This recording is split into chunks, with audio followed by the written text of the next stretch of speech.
la Siria ha anche delle connessioni interessantissime con l'Occidente. Per esempio, tu hai mai sentito parlare di Edessa? Sì. Sai cos'era Edessa? Era la città-regno, il Mandilion era lì, sì. Era la seconda città più bella del mondo dopo Costantinopoli e si trovava nel nord della Siria, oggi è nel sud della Turchia. Ora, come nome non esiste più, si chiama Urfa. E quando la conquistarono i Selgiuchi turchi nel XII secolo, nel 1144, passarono 3 anni a raderla al suolo. Perché? Per trovarvi tesori, Sì. che c'erano o non c'erano, chissà, ma comunque la rasero al suolo. Però fino al 1922, quando l'impero ottomano finalmente ancora scuole cattoliche, scuole occidentali, diciamo. Ma dopo avvenne il disastro dell'invasione dei greci dell'Anatolia, che volendo conquistare Costantinopoli attaccarono la Turchia e ne uscirono malamente sconfitti. E espulse tutti i cristiani dall'Anatolia, 2,5 milioni. E Urfa rimase così. Ora, di tanto in tanto a Urfa si fanno dei lavori pubblici. Non so, si scava sotto un edificio della distribuzione acquifero dell'elettricità e si trovano monumenti del tempo di Edessa, monumenti mosaici, specialmente mosaici, tutti però riproducenti. Comunque io so questa storia che quando si trova qualcosa di antico, icone, mosaici cristiani e cose del genere, si spacca tutto e si ricopre tutto col cemento. Sì. Arriva l'imam e lo distrugge e ordina la distruzione immediata di tutto quello che trova. Quindi che vuoi fare? C'è gente che non ha il sillogismo, non ha il pensiero in ordine e quindi prende misure completamente a casaccio dovute sempre alle emozioni, alle passioni, a quello che sia. E non sono solo loro, i cinesi lo stesso. È difficile trovare qualcuno oggi che conosca la logica e che sappia pensare in funzione di trovare la verità delle cose, perché la verità è stata spodestata dall'educazione occidentale, a cominciare da Guglielmo di Occam nel XIV secolo. E da spodestamento di spodestamento si è arrivati alla pratica ignoranza odierna. Che i testi si trovano ancora per chi li vuole studiare, ma non a scuola, non li trovi più a scuola. Ci sono 2 cose nel latino che non coincidono esattamente. Una è la conoscenza della lingua e l'abilità a comunicare in quella lingua, ma l'altro è la grammatica, che ai miei tempi si studia praticamente esclusivamente. Ma io non mi resi conto, se non dopo molti anni, che la grammatica latina non è tanto uno strumento linguistico quanto uno filosofico, perché è l'unica lingua al mondo dove ci sia una corrispondenza di 1 a 1 tra forma e funzione. Cioè, anche se tu non sai cosa una certa parola latina vuol dire, sai che cos'è semplicemente guardando la desinenza. Sì. Sai se è un avverbio, se è un nome, questo è un esercizio in ordinare le cose. E che cos'è ordinare? È ordinare filosofia. Come diceva San Tommaso, è del sapiente ordinare. Per cui la grammatica latina ti comunica o ti fa partecipe di una capacità di ordinare, cioè di filosofare, praticamente ineguagliabile. Per cui, e di questo me ne sono accorto in un paese di lingua inglese dove vivo, chi vuol dominare l'inglese, dominarlo nel senso di padroneggiarne tutte le sfumature, se non sa la grammatica latina non ci riuscirà mai. Perché? Perché in inglese non ci sono forme. Non c'è una morfologia della lingua inglese. Una stessa parola può fare da aggettivo, può fare da nome, può fare da verbo, il che da un certo punto è un vantaggio, però identificare le parti del discorso è impossibile. Se sai solo inglese non identificherai mai le parti del discorso, perché le funzioni ci sono, ma le forme no. E quindi è la grammatica latina che ti fa padroneggiare l'inglese. Di questo io me ne sono accorto non al momento, ma dopo molti anni, e lo mantengo ancora. Sono delle preziosità che tu hai senza saperlo. Ma poi aiuta tantissimo il latino in tutte le lingue. Adesso io non so se dipenda questo dal fatto che ho studiato il latino o dal fatto che qui nasciamo tutti bilingue, no? Per italiano e sardo. Certo.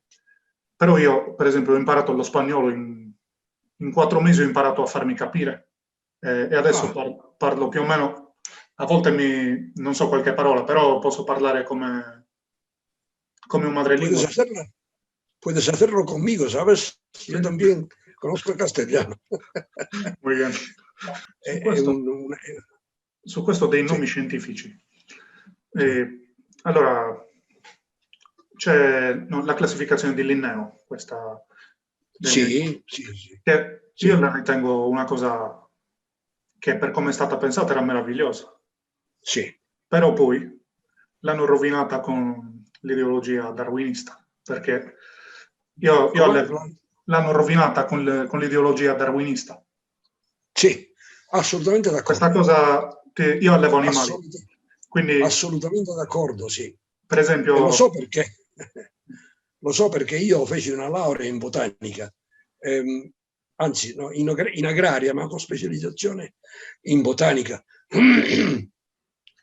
E mi resi perfettamente conto che l'evoluzione darwinista aveva innecessariamente moltiplicato i taxa, semplicemente perché qualcuno di questi esaltati dice questo ha un significato evolutivo, per cui mettiamolo in un altro genere, e l'hanno rovinato tutto. Ma e ora che fai? Perché bisognerebbe fermarsi, cioè, eliminare tutte queste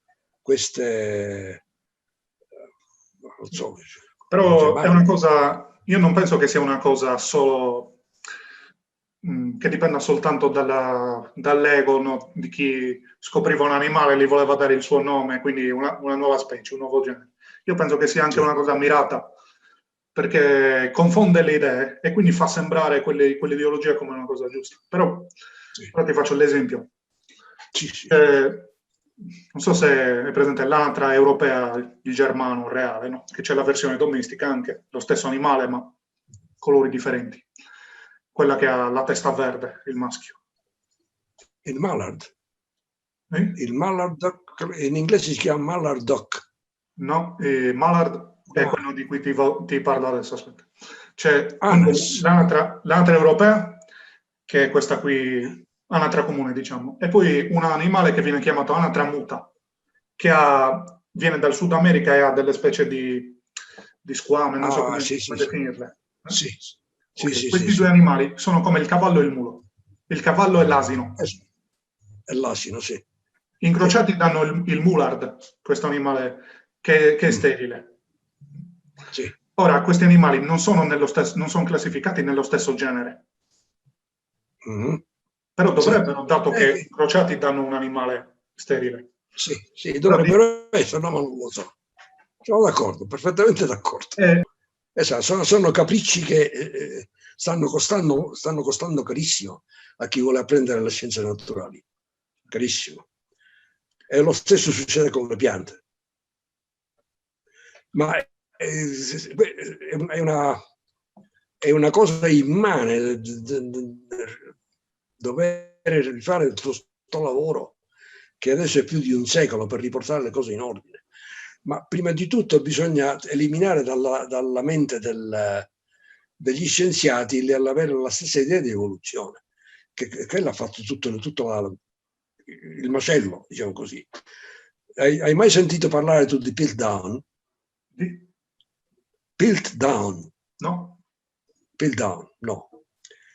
Piltdown è un villaggio del sud della Gran Bretagna dove si scoprì o si scavò nel 1909 o poco prima, perché nel 1909 era il cinquantenario della pubblicazione del libro di Darwin. E allora non si era ancora trovato l'anello mancante, erano passati 50 anni Ah, e il falso. il falso. l'anello mancante non appariva da nessuna parte. E allora gli scienziati britannici no, bisogna trovare l'anello mancante è sul suolo britannico. E si misero a scavare. E scava che ti scava, uscì prima un teschio, poi dalle altre ossa, poi non si sa bene, poi si aggiunsero degli scavatori esterni che non erano britannici. Insomma, ce ne fu abbastanza per chiamare un congresso zoologico o paleontologico a Londra nel 1912. Si riunirono gli scienziati e il curatore del British Museum, che si chiamava Arthur Smith Woodward, diresse tutta la discussione e non si mettevano d'accordo. Alla fine del congresso costui sparì con tutti i reperti nel suo laboratorio e 3 mesi dopo ne uscì con uno strano miscuglio di scimmia antropoide e di uomo. Ti sto citando le parole del suo libro che sono qui.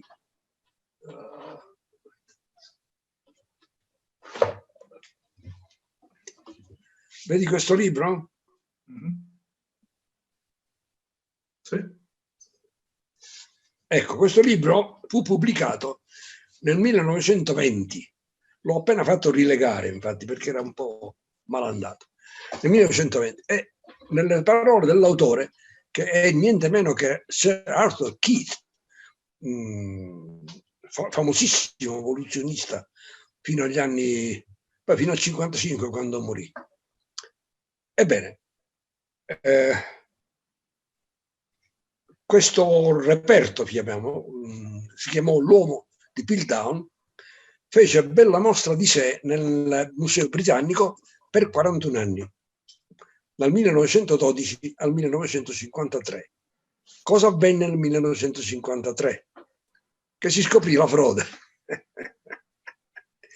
Cioè, a ragione della scoperta del metodo del fluoro per misurare l'età relativa di fossili, si scoprì che il teschio era molto più antico della mascella. Poi venne il sospetto e si trapanò la mascella e si vide che i trucioli uscivano bianchi, cioè la mascella non aveva l'età che si pretendeva che avesse, perché era stata trattata con sali di cromo. Poi si scoprì che i condili, sai cos'è un condile? È il perno su cui la mandibola. mandibola. I 2 condili erano stati spezzati di proposito perché la mascella non combaciava col teschio. E poi si scoprì che alcuni denti erano stati piantati lì da altre specie e si scoprì che era una frode in piena regola. Si scoprì, ma quanto tempo dopo si rivelò al pubblico questo?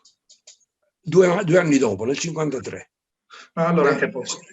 Nel 1953 la cosa da allora è pubblica, ma questo non è il problema. Il problema è che dal 1912 al 1953 900 tesi dottorali vennero concesse, difese e pubblicate in tutto il mondo sull'uomo di Piltdown. Quelle tesi non sono mai state ritirate. Quindi allora, tutta l'evoluzione che si insegna in tutto il mondo risale più o meno a uno di questi frodatori, a una di queste frodi. Quindi la cosa è chiara. E quindi tu pensa da Darwin ad oggi, cioè se già per quest'uomo di Piltdown ci sono state 900 e più tesi, pensa da Darwin ad oggi quante tesi sulle sue... No, dal 53 non ce ne sono state più. No, intendo da Darwin ad oggi sulla cosa evoluzionistica, quante tesi? Migliaia? Sì. E quindi migliaia. hanno imparato la lezione da questa Da questi qui adesso non smentiranno mai. Sono tutte frodi. Yeah. Siamo d'accordo. Quello che mi stavi raccontando su Edessa, no? Che quando riaffiorano reperti vengono distrutti. Qui in Sardegna, dove scavi trovi reperti? Davvero negli orti, nelle vigne? Sì. Per esempio, dietro casa mia adesso hanno costruito delle villette a schiera, ma io ricordo quando andavo da bambino, io ho 30 anni, quando andavo da bambino 25 anni fa con mio padre, trovavamo pezzi di lapidi con iscrizioni latine. C'era un cimitero lì. Hanno costruito, sì. hanno colate di cemento e costruito. Quando in un orto si trova, di solito qui ci sono persone che affittano gli orti, quindi chi lo lavora di solito non è il proprietario, anche se in alcuni casi sì. Comunque quando si trovano dei reperti, il padrone dell'orto non vuole neanche che te lo porti a casa tua, vuole che lo distruggi davanti a lui, perché nel caso si sapesse che lì si è trovato un reperto, per salvare l'immagine, dico, dovrebbero chiudere il posto e dire qui ci saranno scavi, però siccome mancano i soldi non ci saranno neanche gli scavi e quindi quello avrà la sua attività bloccata. Esatto. Ma è pieno. Hanno trovato per esempio anche ossa di giganti qui. Ci sono centinaia di testimonianze. Sì. Però, e poi io vorrei capire quanto, cioè se le dimensioni sono veramente quelle che vengono tramandate nei testi antichi dei giganti. Perché... No, nessuna, sì, hai ragione. No, c'è anche un'altra cosa, che è la possibilità dell'esistenza dei giganti è dovuta alla gravità della Terra. Oggi i giganti non potrebbero esistere, perché non potrebbero neanche mantenersi in piedi sotto la loro gravità. Perché? Perché esiste una legge dalla quale non si scappa e che purtroppo non si impara a scuola, ma è una legge universale che si obbedisce tutti i giorni. Ed è la legge del rapporto tra la superficie e il volume di qualsiasi oggetto, vivente o no. Te ne do un esempio balordo. Un fiammifero di legno ha le dimensioni più o meno di 4 cm di lunghezza e per 2 di lato, quindi sono 4 mm quadrati moltiplicati per 40, 160 mm cubici. Benissimo. Ora, le dimensioni sono critiche, perché tu sai che se ti accendi un fiammifero di legno, questo brucia, ma lentamente. Hai il tempo di accendere una candela o qualunque altra cosa. Se tu dovessi tagliare quel pezzo quel fiammifero in 4 e accenderlo, ti arriverebbe al dito istantaneamente prima di poter accendere qualsiasi cosa. Tu dici tagliarlo in 4, esatto, lasciando la lunghezza intatta. Esatto. Se lo raddoppiassi, cioè se invece di 2 mm lo facessi di 4, per cui 16 mm quadrati di sezione trasversale, non si accenderebbe. Il fuoco non riuscirebbe a penetrare quelle dimensioni perché il volume è troppo. Quindi le dimensioni del fiammifero sono critiche, ma lo sono anche quelle dello scheletro umano. Per esempio, se tu conosci I Viaggi di Gulliver, il famoso libro dei viaggi di Gulliver, benissimo. Allora, se tu hai un uomo, un gigante che è il doppio di dimensioni di quello normale, cosa hai? Hai un'altezza doppia, hai una forza quadrupla perché la forza aumenta con il quadrato dell'aumentare della lunghezza, ma hai un peso ottuplo, cioè è 8 volte quello che era prima. Il che vuol dire che un gigante è 2 volte più debole di una persona di dimensioni normali. Pesa troppo. Ora, noi troviamo oggi l'animale più pesante terrestre che esiste è l'elefante. Io ne ho visti parecchi qui in Africa.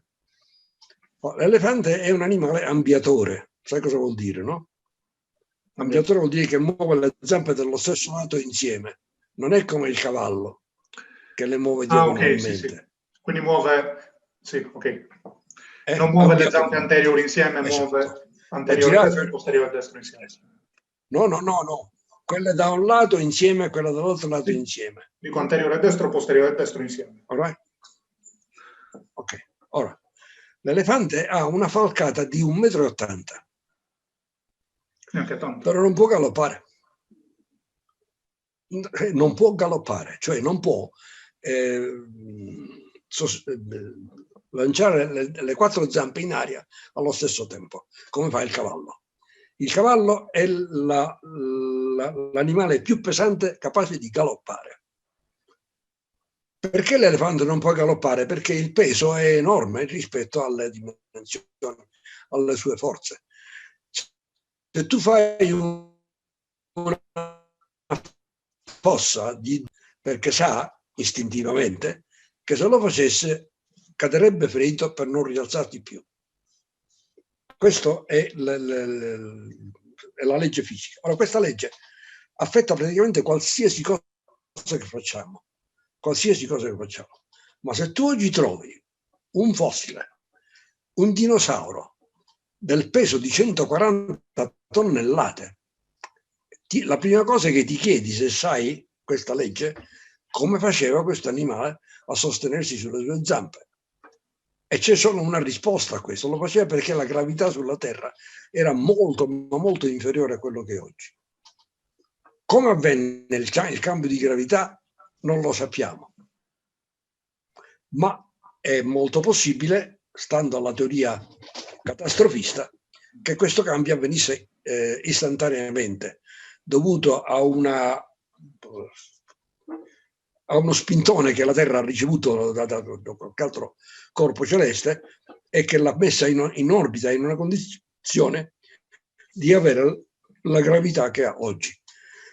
A quei tempi la gravità era molto minore, quindi l'esistenza dei giganti, tanto umani quanto animali, era possibile. Purtroppo c'è oscurantismo oggi, l'oscurantismo vero è oggi, perché si vuole rimanere nella tranquillità di quello che viene comunemente accettato e non non c'è l'amore per la verità, diciamo. La curiosità è morta. No. Però la verità solo fa liberi. Oggi solo chi è libero può insegnare e solo chi è libero può imparare. A scuola non si impara niente, all'università meno che meno. Infatti, sto ragazzo di cui ti parlavo, che è lo scultore, io quando mi imbattei con Leone, che aveva fatto 17 anni, immediatamente chiamai i genitori e dissi: guarda, non fategli perdere il tempo mandandolo all'università, fategli fare un corso che lo avvii all'arte fina. E infatti lui non ha perduto il tempo, ha fatto un corso di animazione, quindi sa come animare le pellicole, eccetera. Vedo se riusciamo a mandarlo da qualcuno che se lo può mettere sotto protezione e gli insegni l'uso degli scalpelli, degli martelli, perché lui conosce solo le sue mani. Ma anche con questo che lui fa, cioè già con questo che lui fa ha aperto tantissime possibilità proprio nel campo dell'animazione. Cioè, perché si fanno tantissime cose con plastilina o comunque con materiali simili. Sì. Beh. E cosa succede qui? Se, per esempio, a lezione a scuola, un ragazzo, anziché prendere gli appunti, ti fa un disegno. Il professore neanche lo guarda, magari quello ti sta disegnando meglio di Leonardo.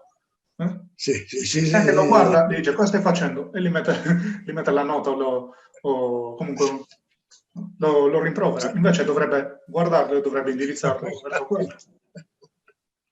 Un vero professore dovrebbe fare questo. Ma e dove sono i veri professori? Chi ha subito questo tipo di scuola ha una mente chiusa. Questo lo diceva il professor Fioravanti nel suo video, che gli puoi toccare tutto ma non quello che ha imparato a scuola.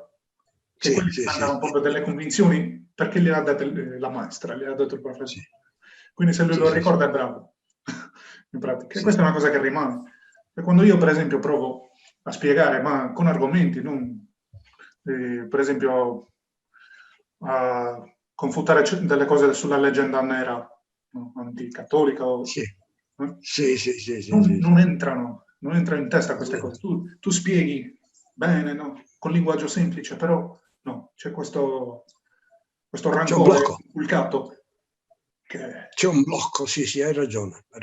Guarda, ho appena finito di leggere un libro bellissimo, che è in francese, L'Église romaine en face de la révolution. L'autore è Crétinaux-Joly, Jacques Crétinaux-Joly, pubblicato nel 1859. Ma sono rimasto veramente impressionato perché lui era vicino agli eventi ed era uno storico competente. Ho imparato tante di quelle cose sul tempo di Pio VI, Pio VII e Napoleone che non sapevo prima. Poi mi E viene l'ho finito scritto che... lo trovi in rete. Ora, io ho trovato la prima parte, però ce n'è una seconda che ancora non riesco a trovare. Penso di trovarla. Quelli sono i libri che ti aprono la mente e ti fanno vedere certe cose.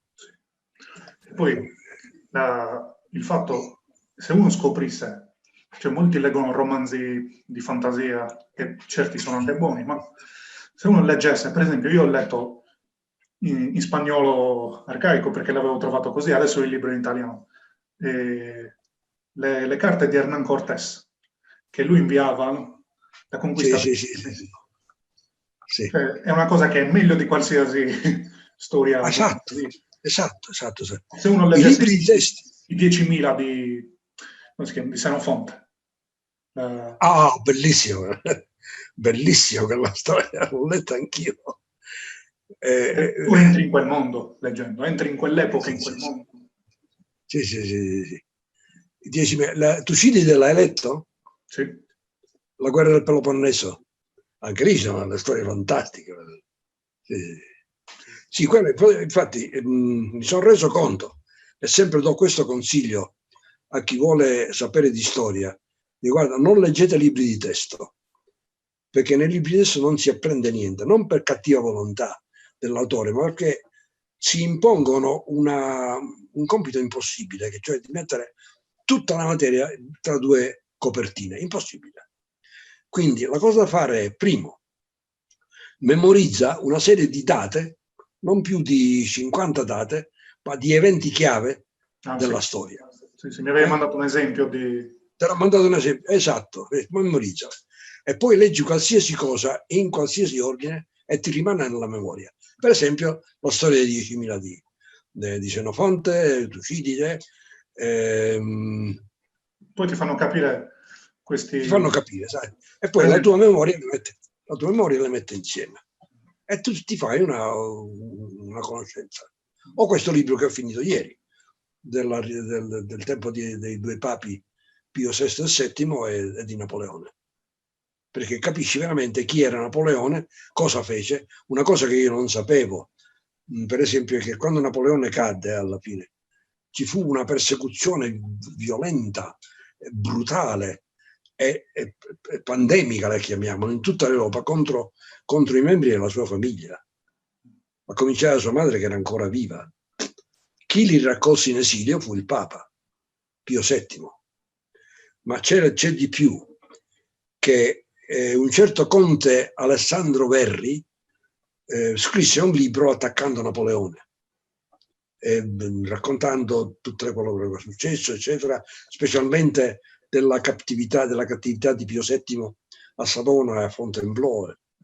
E per cortesia lo fece arrivare a Papa Pio VII. Quando il Papa lesse quel libro, mandò a chiamare il conte Verri e gli disse: guardate, il vostro libro è ottimo, eccetto per alcune inesattezze che dovrebbe correggere, però vi chiedo in mio nome di non farlo uscire alla luce, perché Napoleone fece del bene immenso alla Chiesa, restituì la Francia alla Chiesa, fece fallire la rivoluzione, anche se per poco tempo, e non potremo mai pagargli il debito che gli dobbiamo, nonostante quello che lui fece alla nostra persona. Quindi io desidero che voi non pubblichiate mai quel libro. Questa fu l'attitudine di Pio VII, l'attitudine di Pio VII verso... Certi persecutori, in fin dei conti, fanno il gioco della Chiesa a volte. Per esempio io, nella storia sociale della Chiesa di Monsignor Benigni. Allora, lo hai letto? Lo sto leggendo. È uscito il quarto e il quinto volume? Ci sono tutti adesso. Ah, ci sono tutti. La prossima volta che vengo in Italia io ne ho solo 4. Allora, sono 3, 4, 5, 6, 7 tomi in tutto. Poi non sono... 7, esatto. Sì, io ne ho 4. Comunque, questo è il caso di Napoleone, è diverso perché poi lui comunque ha fatto delle cose volontariamente positive. Ma Giuliano l'Apostata, che è idolatrato ora, no? Lui in realtà ha fatto una persecuzione alla Chiesa, che poi è molto patetica, però ci ha sbarazzati per un po' degli ariani. Gli ariani, esatto. Quindi, sempre è emblematico poi questa cosa che lui alla fine è un neopagano, non è un vero pagano. Sì. L'episodio che viene raccontato di lui che va alla festa in onore di Apollo, no? E non c'era nessuno. Sì. Vede arrivare il sacerdote con un'occhia in mano e gli dice: ma dov'è la gente? È la festa per il Dio. Il sacerdote gli fa: il Dio avrà solo quest'occhio. Perché la gente non gli interessava più niente. O quando è morto, che sul campo di battaglia hanno eletto subito un cristiano imperatore, lui ha detto: ma voi pagani eleggete a me cristiano imperatore, e siamo tutti cristiani. Quindi quelle erano persone che chiaramente non erano forti da morire per la fede, però sotto sotto ci credevano. Quindi... E quindi questo dimostra che hanno tutti fallito in principio, tutti i persecutori. Sì. Cioè la vittoria è inesorabile, è già compiuta. Quindi. Ma infatti quel libro si chiude con una frase che sibillina. Dice: la rivoluzione perse i 15 anni, dal 1801 al 1815, perse quel tempo. Per recuperarlo le ci volle solo un'ora. Il libro termina lì, però quell'ora è, secondo altre letture che ho fatto, il congresso di Vienna. Al congresso di Vienna non ci fu nessuna restaurazione. Si restaurarono i pennacchi, si restaurarono le forme, eccetera, ma tutti i potentati che si riunirono a Vienna erano sotto un debito fino alle sopracciglia. È da allora che l'usura ha cominciato a regnare prima in Europa, poi nel resto del mondo e oggi dappertutto. Anche perché poi, allora, c'è la rivoluzione. Ok, alla fine hanno anche tagliato la testa al re, ma qui il re già era un rivoluzionario in qualche modo. Cioè, chi hai detto? I re assolutisti erano già parte del processo rivoluzionario. Perché è difficile avevano già, cioè non c'erano più le corporazioni, già non tutte queste cose. Le corporazioni furono uccise da 3 decreti passati da Turgot, il ministro delle finanze di Luigi XVI, cioè prima della rivoluzione nel 78, e poi da 2 decreti rivoluzionari di Allard e Chapelier nel 1791, che negarono perfino il diritto di associazione. Per tutto il secolo XIX i lavoratori tentarono di riorganizzarsi, ma senza riuscirci. I sindacati che noi conosciamo sono le barzellette.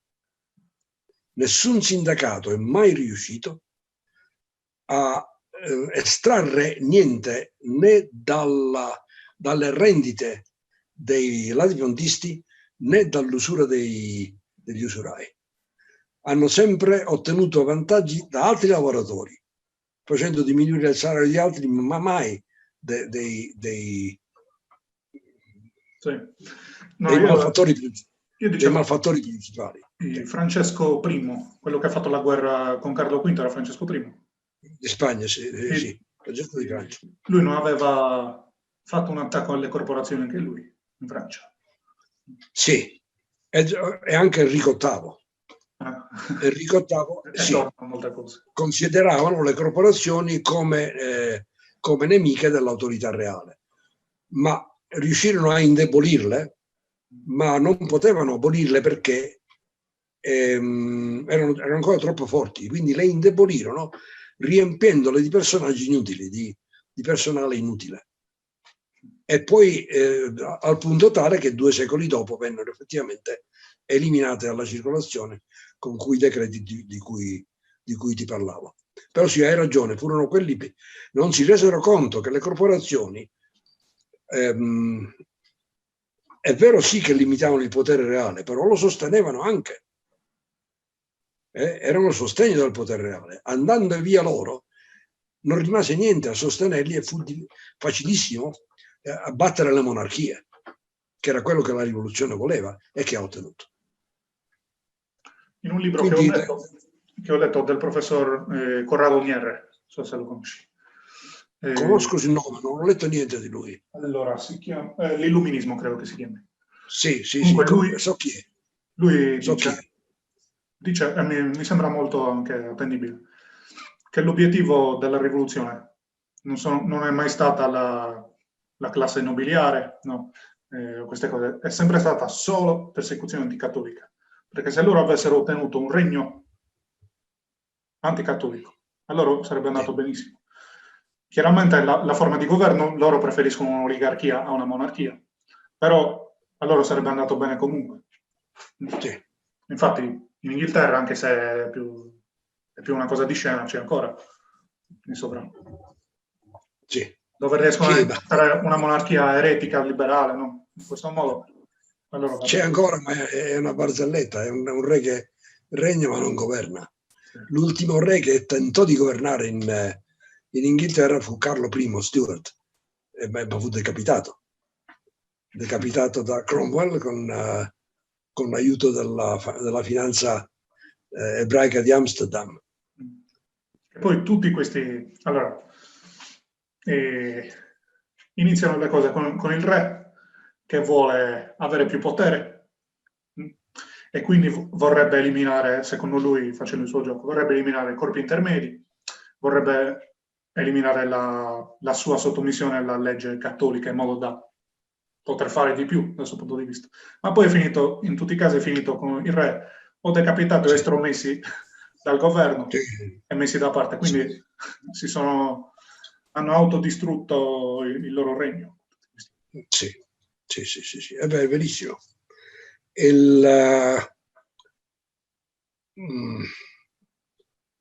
Non so se sai un libro, c'è un libro di un gesuita del Cinquecento, Pedro de Rivadeneira, che si chiama Il principe cristiano. Ne esiste una traduzione italiana della editoriale FDF, Il principe cristiano, che è come si dice, controbattuta al principe di Machiavelli.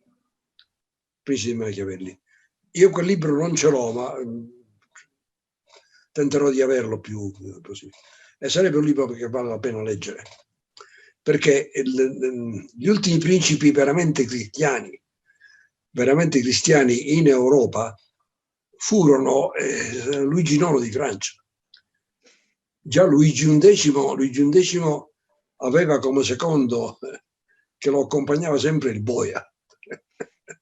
Non era più un... Bellissima la vita di San Luigi, l'hai letto di Joinville? No. Io l'ho trovato in PDF in italiano, se volete lo invito. Bellissimo. Ma poi questo Joinville che scrive, era un suo cavaliere, Jean de Joinville. Joinville è lo stesso che fece la crociata? Sì. Ah, sì. No, ho un altro libro di Joinville. Sì. Qual è?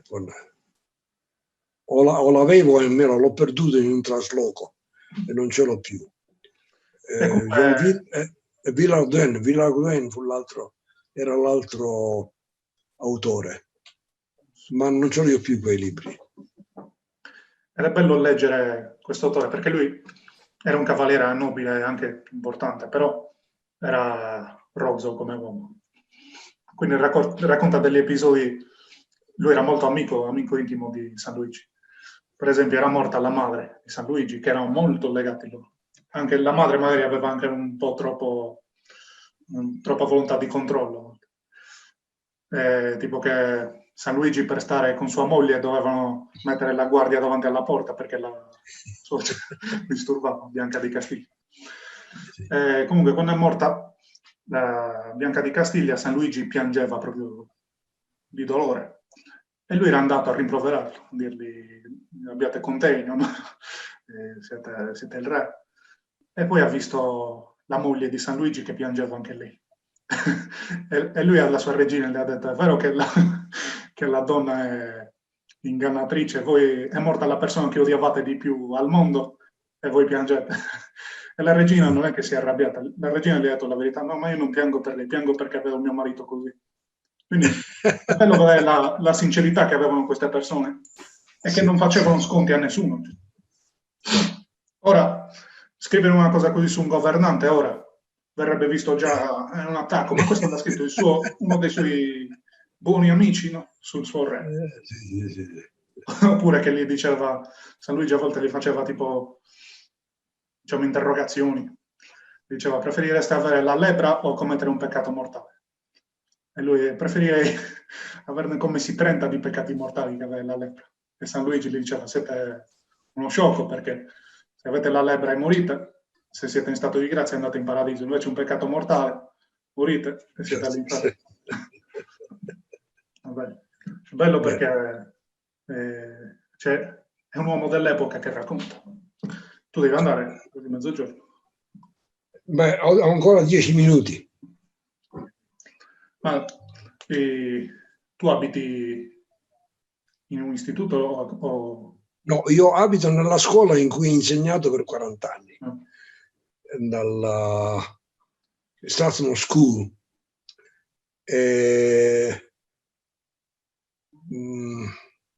La ragione per cui venni in Africa, sono 60 anni, fu perché mi invitò a venire il fondatore dell'Opus Dei, San José Maria Escrivá. L'hai conosciuto di persona? Sì. Conosciuto di persona. Io ho letto i libri. Sì. Quei 3, Cammino, Solco e Force. Come? Ho letto quei 3 libri, Cammino, Solco e Force. Ah, già hai letti, sì. Quindi dal 17 sono cittadino anche del Kenya, cioè la doppia cittadinanza, per cui la Costituzione la permette. E siccome io sono nato in Italia, ma vivo qui, sono cittadino dei 2 paesi.